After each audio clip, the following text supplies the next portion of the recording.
আসসালামু আলাইকুম বন্ধুরা, চলে আসলাম মায়ের রান্নাঘরে। আশা করি আপনারা ভালো আছেন।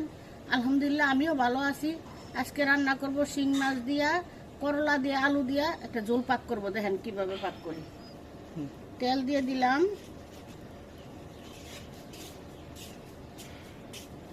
এখন পেঁয়াজ দিয়ে দিব, কাঁচামরিচ দিয়ে দিব, পেঁয়াজ কাঁচামরিচ দিয়ে দিলাম, লবণ দিয়ে দিব,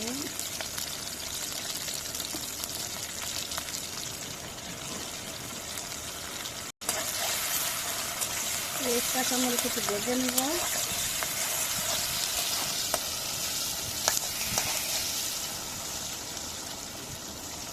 দিলাম। এখন মশলা দিব, মরিচের গুঁড়া দিয়ে দিলাম 1 চামচ, এর গুঁড়া দিয়ে দিব ছোট চামচের 1 চামচ, দিয়ে দিব 8 চামচ,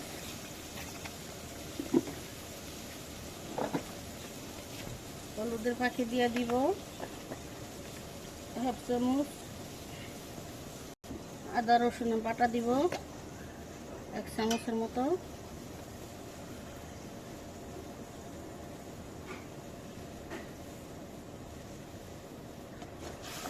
আদা রসুনের বাটা দিলাম। এখন কষে নিব, লাগা দিয়ে দিলাম,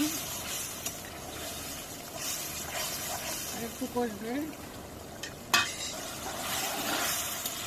দেখুন কষানো হয়ে গেছে, তেল ছেড়ে দিছে।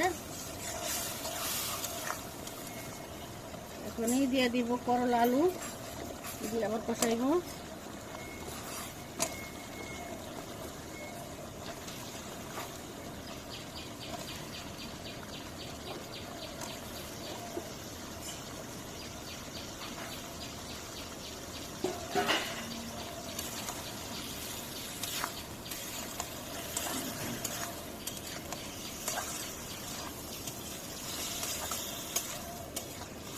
এখন নাড়া দিয়ে আবার ডেকে দিব, ডেকে দিলাম, আর একটু নাড়া দিয়ে দিব।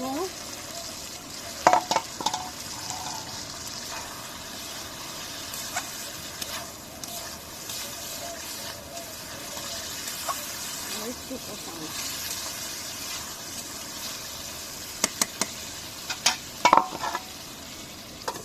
নাড়া দিয়ে দিই, মাছ দিয়ে দিব।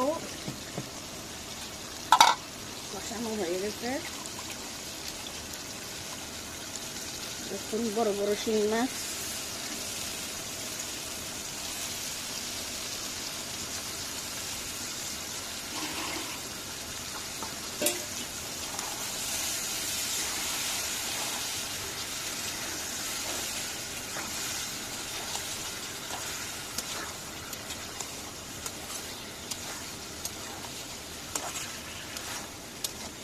না ডেকে দিব না, একটু কষি জল দিয়ে করে ডাকে দিব। চলে আসলাম 5 মিনিট পর, কষানো হয়ে গেছে। এখন জল দিয়ে দিব,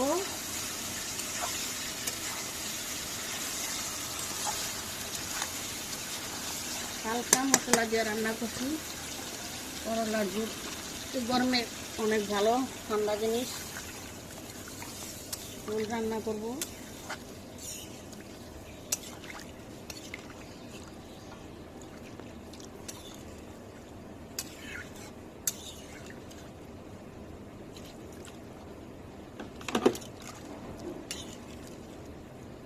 ধনিয়া পাতা পরে দিব,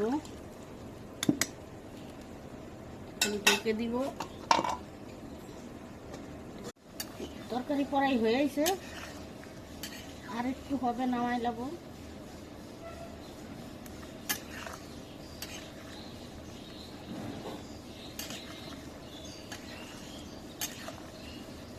আর 2 মিনিট হবে,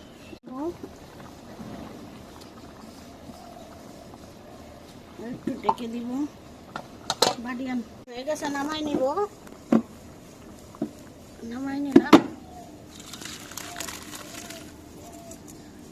এরকম দেখুন করলা দিয়ে আমাদের শিং মাছের তরকারি রান্না করা শেষ। এটা খেতে অনেক ভালো এবং শরীরের জন্য ভালো। করলা তো শরীরের জন্য ভালো, স্বাস্থ্যকর খাবার, আপনারা সবাই জানেন। আমাদের তরকারি রান্না যদি আপনাদের ভালো লাগে থাকে, লাইক শেয়ার সাবস্ক্রাইব করবেন। আবারও কোনো নতুন রেসিপি নিয়ে আপনাদের সামনে হাজির হব। ততক্ষণ ভালো থাকুন, সুস্থ থাকুন। আল্লাহ হাফেজ।